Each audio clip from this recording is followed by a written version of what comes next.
إذا انتهى مسلسل أيوب وعدي نهاية سعيدة للجماهير المغربية وللمنتخب المغربي. أيوب يختار تمثيل المنتخب المغربي، نجاح كبير للجامعة الملكية المغربية بإقناع أيوب بهذه الخطوة، وبالتأكيد هذا أمر يحسب لهم، لأنهم على مدار الشهور عملوا كل شيء ممكن لإقناع أيوب بالموضوع، وبالنهاية أيوب اقتنع. أيوب إضافة كثير كبيرة للمنتخب المغربي. ليش؟ أولا لاعب عنده كنترول عظيم جدا ما شاء الله في منتصف الملعب، بيعرف يسيطر على نص الملعب، بيعرف يتحكم بالتيمبو برتم المباراة، بيطلع بالكرة بشكل جيد، تمريراته حلوة، طويل وقوي بدنيا. وكل هذا وهو صغير بالعمر، يعني عمره 18 سنة فقط، وبيلعب أساسي مع ليل، ويعتبر جوهرة ليل وموهبة ليل الأساسية والأولى. فأيوب لفت الأنظار، كل الناس كلها ما شاء الله عم تحكي عنه بفرنسا، وبالتالي رح يكون إضافة كثير كبيرة لمنتخب المغرب. منتخب المغرب عانى بكأس أفريقيا الماضية بموضوع الخروج بالكرة. نائل كان يقدم أداء جيد بموضوع الخروج بالكرة، ولكن لما يكون سفيان تكون الأمور أصعب شوي.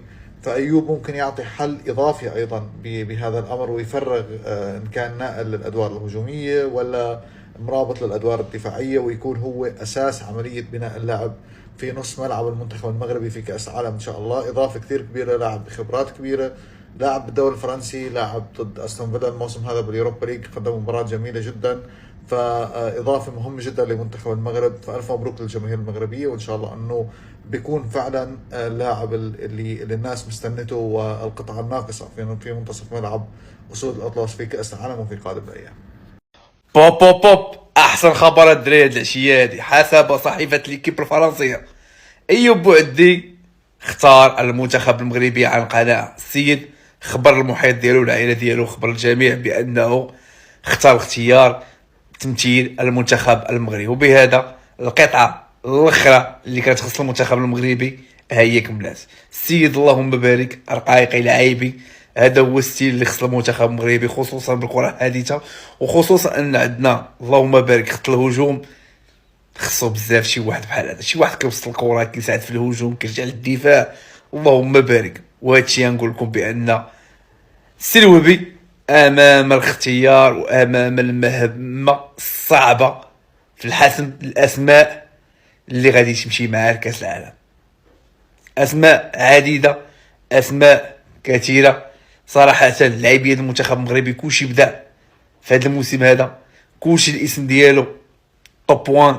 كنتمنى ان شاء الله ان السلوبي يكون عنده اختيارات صحيحه، وكنتمنى ما يدخل حتى شي طرف اخر في اختيارات ديالو، حيت الاول والاخر هو اللي غادي يتحمل مسؤوليه المنتخب المغربي في كاس العالم. علاش الناس خصها تقول لك لا لا بوعدي؟ لا، انا هذا الفكر ديال بوعدي لا لا، حسنا حتى فرنسا ما عيطوا، راه عنده غير 18 عام، وراه الانديه في العالم كامل طير على بوعدي. بوعدي راه واحد البياسه مفقوده في العالم كامل. ريال مدريد حنا ما كانش، انا تبع ريال مدريد، ما كانش هاد البياسه ديال بوعدي في ريال مدريد. ها قبل هادشي غنشكر واحد اللاعب ديال تونس، لاعب تونسي اليوم ديال المنتخب التونسي الاوديسات، اللي شكر المغرب على حسن الضيافه ولا الملعب ما شاء الله، الملعب اللي يلعب فيه، وزاد نيطواياو هذاك الملعب ما شاء الله، ودار واحد البوست بارك الله فيه. هكذا تبغيو، هكذا تكون شويه بنادم شوف راه ما يكونش فيه الحقد. يعني التونسي هكا نظفوها البلاصه ديالهم، نقاوها ومشاو للوطيل ما شاء الله. هكذا بنادم خصو يكون هكذا. المهم نوليو النقاش ديالنا ديال المنتخب المغربي. قلت لهم بوعدي تقول لي انا عنده لا ما اختارش، راه عنده 18 انديه العالم. حنا مليون تيران في ريال مدريد ما كانش. تشواميني راه المشاكل ديالو، كامافينغا غاط مشاكل، التركي هذاك ما كاين والو. يعني وزيد الاخر راهو غادي يمشي لك، الاوروغواينيس غادي يمشي لك، هذاك الانجليزي غير ما عندكش. بصح بياسه بحال بوعدي راه يدوروا عليها الانديه في العالم، وعنده عرض كبير من باريس سان جيرمان، لانه باريس سان جيرمان عنده خصاص في هذيك البوست باغي يجيبو باش يخدم له تما، لانه باريس سان جيرمان عندهم توجه باش يزيدوا يديو الالقاب. ياك ما وصلوا هما جوج ديال الالقاب صافي ديال رابطه الابطال، حتى اللقب هذا ان شاء الله حكيم، اللقب هذا واش غادي يوقفوا؟ ما يوقفوش، لانهم غادي يستغلوا هذه الفرصه اللي فيها ريال مدريد طايح النيفو ديالها، وصافي ريال مدريد ما مشات واحد العام ولا عامين. برشلونه تتحرك ولكن الشامبيونز ليغ برشلونه ما دير والو. مانشستر سيتي ما راهش هذيك مانشستر سيتي القويه. الارسنال تتحرك عام وعام تغبر، يعني ما راه مستغل. ليفربول راك شو غابره. الباير وحدها تتحرك ولكن من توصل للصح راك شو باري كي دارت لها. يعني الايطاليين بلا ما نهضروا عليهم ما كاينينش. يعني انت تشوف يعني باري ولات الواجهه ديالها، هذا هو الواقع. يعني دوك حنا انا من قلت لكم وسط الميدان اللي عند المغرب درك من اقوى وسط الميدان غادي يكون في العالم، وهذا حقيقه وهذا واقع. اول حاجه اللاج غادي يعاونوا، ثاني حاجه عندهم واحد لي زيليمو كاين المرابط راه حتى هو الانديه كبيره تتهاتف عليه. العيناوي خاصو العام الجاي الا بقى هذاك المدرب في روما خاصو يبدل روما. لعاب كبير، لعاب كبير العيناوي، راه خاص غير اللي يعرف له العقليه ديالو. ديجا كمل معاهم هذا الرباعي اللي غادي يكون، وزيد لها ثلاثه في الهجوم، ثلاثه قدامهم يعني الخنو السيباري وناحي، يعني ما شاء الله عليهم. هذا الشيء اللي كاين، نتمنوا لهم التوفيق.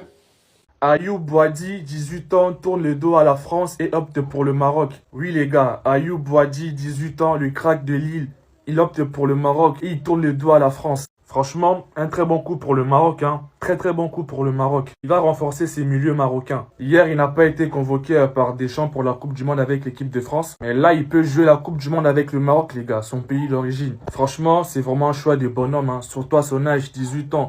Prendre ce genre de décisions à son âge, franchement, ce n'est pas donné à tout le monde. Ça me fait grave plaisir de voir les jeunes, surtout à son âge, 18 ans, prendre ce genre de décisions. C'est-à-dire opter pour leur pays d'origine. Ça me fait vraiment grave plaisir, les gars. Vous pouvez aussi attendre l'équipe de France comme tout le monde, comme tous les jeunes, comme tous les cracks. Mais non, il a préféré venir au Maroc, son pays d'origine, à 18 ans, les gars. 18 ans. Pendant que certaines viennent à 27, 28, 29 ans, lui, à 18 ans, il vient jouer pour son pays d'origine. Franchement, coup de chapeau à lui, c'est vraiment un exemple à suivre pour tous les binationaux. Vraiment un exemple, les gars. Lui est gentil, Mokyo, pour la RDC. Mokyo, il est aussi venu à 18 ans. Boadji aussi, 18 ans, il opte pour le Maroc. Franchement, ce sont les exemples à suivre pour les jeunes binationaux. On parle quand même d'un des plus grands prospects du monde dans sa génération à son poste, Ayoub Boadji, qui a fait son choix, les gars. Et c'est pas l'équipe de France, direction le Maroc. Et très clairement, j'en avais parlé déjà dans une précédente vidéo il y a plusieurs mois. C'est le meilleur choix qu'il y avait à faire pour lui. Je sais que ça faisait débat au sein de la communauté parce que voilà, il y en a certains qui pensent que il fait double jeu. Pourquoi est-ce qu'il dit pas tout de suite oui au Maroc? Nous, on n'en veut pas. C'est soit tu dis oui tout de suite, soit c'est non. Mais les gars, la pression qui était mise sur lui à son âge, c'est vraiment pas facile à gérer. Et il fallait qu'il prenne le temps de faire le bon choix. Maintenant, c'est fait. Ça va être officialisé dans les prochains instants. Et on est content pour lui. Et là, l'histoire, elle est belle. Il va potentiellement jouer une Coupe du Monde avec le Maroc. Peut-être gratter des minutes. Pourquoi pas? Parce qu'il y a quand même des gros clients devant lui. Et peut-être même aller chercher une place de titulaire pendant cette Coupe du Monde. Hein. C'est largement faisable. Vous savez, sur une entrée ou deux, ça peut vite se jouer. En tout cas, voilà, on a hâte de voir ce que ça va donner dans ce système-là. Et un nouveau coach en plus qui est là, les gars. C'est vraiment le bon moment pour lui là, de rejoindre la sélection du Maroc. Donc dites-moi ce que vous en pensez. Commentez, abonnez-vous les gars, on s'attrape. Encore, il faut qu'on en parle, encore. Ayoub Boadi a décidé de représenter le Maroc en équipe nationale plutôt que la France. Le meilleur talent de Lille convoité par plusieurs clubs figurera sur la liste du Maroc pour la Coupe du Monde. Alors les gars, ceux qui l'ont pas vu jouer cette saison avec Lille, moi je vous dis c'est un gros talent, un très gros talent. Il a un talent exceptionnel ce gamin. Aujourd'hui, à la fleur de l'âge, avec tout ce qu'il a comme potentiel, il pouvait potentiellement représenter la France en Coupe du Monde. Et clairement non à la France pour représenter le Maroc. Il y en a plein de jeunes joueurs binationaux qui ont pris l'exemple comme ça dans ces derniers temps. En voyant cette liste-là, qui sont déjà internationaux français, la liste, elle est tellement longue et tous ceux qui sont sur cette liste-là, ils sont presque tous titulaires indiscutables dans leurs clubs respectifs. Aucun d'entre eux n'a été convoqué parce que la convoitise, elle est dense, la compétition, elle est vraiment rude. Pour se faire une place en équipe de France en ce moment, il faut vraiment se lever tôt. C'est ce qui m'amène à dire à certains binationaux qui attendent toujours un coup de fil de Didier Deschamps, continuez à attendre. Attendez encore. Ne courez pas derrière vos pays d'origine. Attendez encore que ces fédérations de vauriens continuent toujours à vous faire la courbette et à vous lécher le cul. Faites votre choix, hein, libre à vous. Mais moi, j'en ai fini. C'est tout. اخوان كيف ما تشوفوا انا دوما التعليقات ديال الجماهير، تنتمنى يكون الفيديو عجبكم، حتى نتوما خلونا الارائكم في التعليقات. وما تنساوش لايك وكومنتير وشير ديما وصلكم الجديد وتحياتي لكم.